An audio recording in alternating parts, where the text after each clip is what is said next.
Andito pa yung number ni Pulit. Ano ba yun? Ano ba yung pera mo ng cellphone mo? Nakasipa pa na rito. Sa puta mo, napakalaki naman yun. Ito ang tae. Para masulit yung ID5 mo.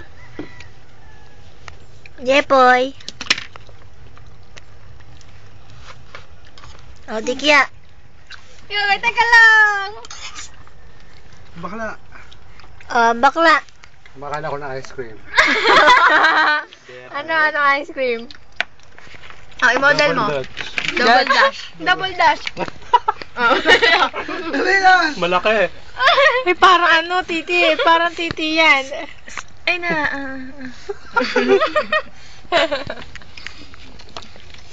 Yung nagpahid sa akin, ang lagkit na naramdaman ko. Siyempre, ako rin. At ang topic namin ay ice Double cream. dash. Ice cream. Yung nagsusubuan,